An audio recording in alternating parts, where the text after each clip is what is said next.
Hello everyone, and thanks for coming back to the channel. Today we're going to take a look at the KingKong 110 GT on 3S.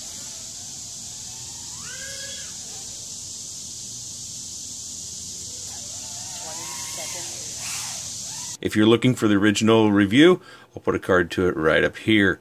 We're not going to talk about all the specifications and everything because it's in the other video. This is only about 3S, but I wanted to talk about one or two other things, but I'll be quick. I had to modify the camera mount, and what I did was I took my Dremel and I just kind of cut an angle from here back to here. You can see we can only go so low, and I wanted to maintain these screw points. So I just took my Dremel and I cut their angle all the way across to create some more back tilt. I did cut the nub off. And then, as if you can see here, I put some hot glue in there, and then I put my screws in ever so gingerly, and you might be able to see right down in there I also filled that front gap with hot glue to increase it as much as possible. And then I took another tool on my Dremel and just kind of carved the canopy out. I'll show you the original canopy here. This is the 95 GT, which I had to take the camera and VTX out of in order to get this one to work properly. And you can see, hopefully there, maybe I can stack it this way, how much I cut out. Can you see that, hopefully? So I cut out quite a bit, and then I didn't unfortunately get too many flights on 3S. I have such a good time flying it around. I've got 4 batteries that I ran through this, and I'm going to show you the one where I killed this motor. It's not technically dead, it just doesn't spin up at the same rate as the rest of them, so therefore it doesn't fly anymore.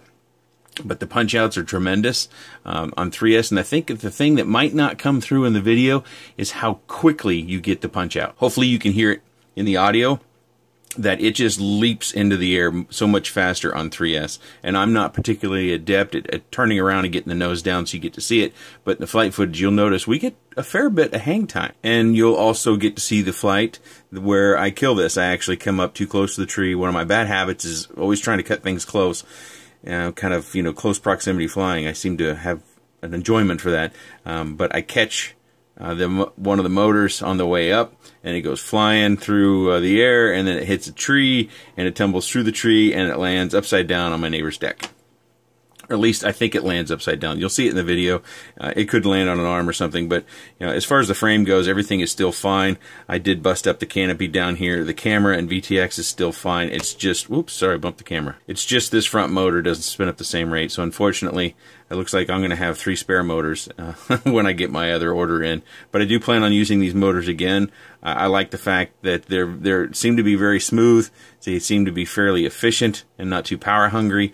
And with these size props, which I believe are 2.8-inch props, boy, it flies really well at this weight. And I have got a build plan for those motors when they do show up. Of course, that'll be several weeks down the road, where I'm going to mount these motors with 3-inch props, I believe 3-inch props, and a micro swift camera in a vehicle to see how that flies and compares to this. I've had a lot of discussion with several of you in the comments of the previous video, and oftentimes we're blaming the JST for our brownouts, and that very well may be the case. I'm just going to voice my opinion here. But let me get a couple other vehicles for you. Okay, so this is the 03. I haven't flown it in a long time, but you'll notice JST. Now I am using a much thicker gauge. I believe this is 16 gauge wire that I'm using in here. It might be 18. Can I see it on there? Not quite. It's basically the thickest gauge wire you can jam in with a JST. And of course I'm running a CCD camera. I believe that's the OWL. And I've got Emax motors here. They're 1306, looks like 3300 kV, and these terrible inefficient bullnose props. And it flies fine. It's got good punch. You can go back and look at the video.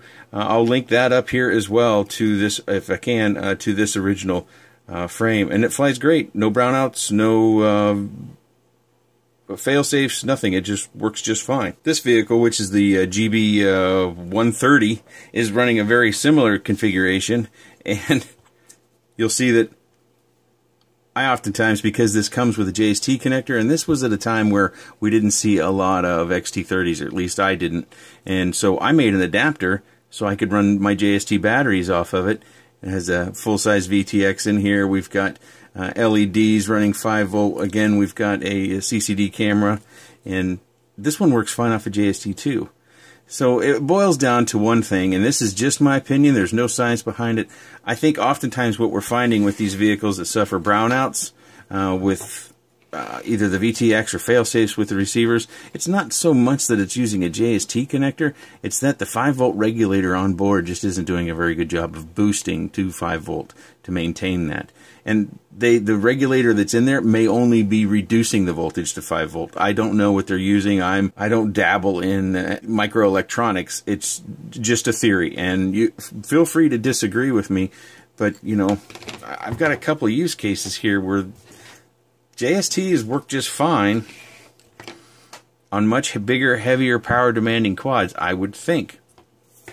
So that's all aside. Let's jump into that flight footage so you can see what it does on 3S, and you get to see a couple crashes as well. Unfortunately, I'm not terribly adept at flying it on 3S because I only got 4 batteries, and it takes me a while to get used to things. If you have any questions or comments, please leave those in the section down below. I appreciate your time, and thanks for watching.